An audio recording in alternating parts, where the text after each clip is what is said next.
This is the Daily Dose of Daryl, the final episode of a three-part series.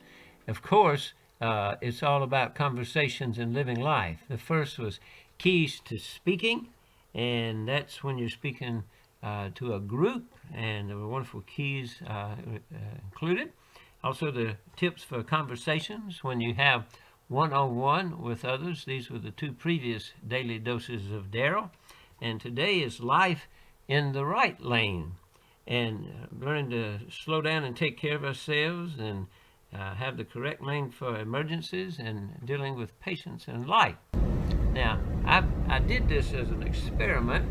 I noticed that the speed limit, as fast as you're allowed to go legally, is 65. So I got in the right lane for going 65. And there are things that we can learn in that right lane. And the one thing is that everybody seems to be going really fast. When moving after 4 decades, there are numerous details to cover, but better if not rushing. So I've learned to get along at the maximum pace that's allowed, and it seems to help our sanity. So one of the things I hope each one of us learned from life in the right lane is that right lane is called the slow lane, and we must learn to live in the right lane to learn new people and places, which today I did that in Guilford County and learned about the commissioners and the buildings and the board of election, and taking time to get to know that area. And of course, we're living just over the county line. I also learned that some people learn to live in a lane that gets outside the right lane because they're caring for other people, and they make some sacrifices so other people can be cared for. Of course, then there are those that park in the middle of the alleyway at parking lots where no one can get through, and I would say that they are not really caring for others, but more selfish. I'm hoping we be more like the first one. Slow down and explore new things is a good rule of thumb in the right lane. If you're going too fast, you can't see new things, you can't comprehend and take them in.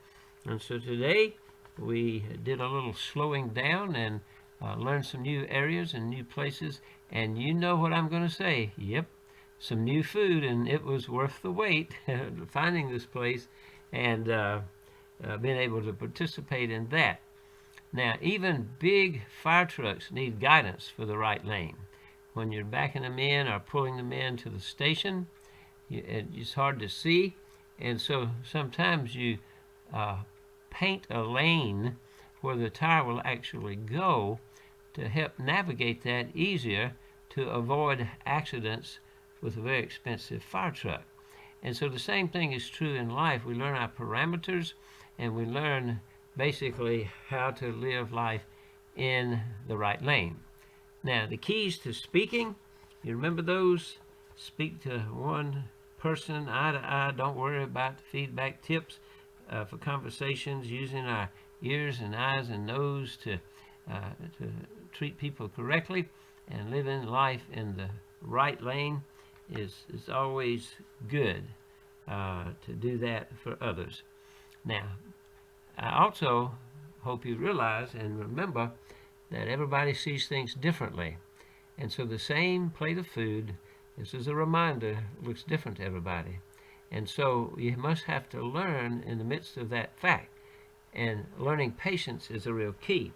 At the end of the day one night, I really needed to go get some special gas, and the door was locked. Somebody had a special need that was working there, and I couldn't get in. I was running late.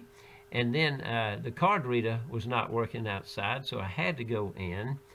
And both sides, I looked all around, and for that particular gas, it wasn't there. But finally, with patience, good results, and life in the right lane paid off with a great amount of miles per gallon. So remember, all of these various tips culminate with the right lane means slower, right also means correct. So take the correct lane and stay as often as you can in the right lane to go a bit slower in life. This is a daily dose of Daryl, life in the right lane. Go slow enough to care for yourself and others. Use the correct lane for emergencies when necessary. Learn and apply patience in your life. I am Daryl R. Peebles, an ordained minister trained in art and the fire service. I retired from the local church setting after 48 years to produce digitally recorded presentations made just for you. These celebrations are pandemic safe, personalized, portable, permanent, price-saving, powerful, private, positive, and professional. Give me a call at 336-516-3793. Send an email to darylpeebles@gmail.com or go to the website, darylpeebles.com. Post Office Box 953 in Graham for letters. Be sure to subscribe and share this channel. Return daily, but now go out and have a great day. Make it a great day. It's the only one you have. And remember, slow down to care for yourself and others. Use the correct lane only for emergencies and practice patience, and I'm sure God will bless you. Be filled with the power available to you now, power for living. God bless you.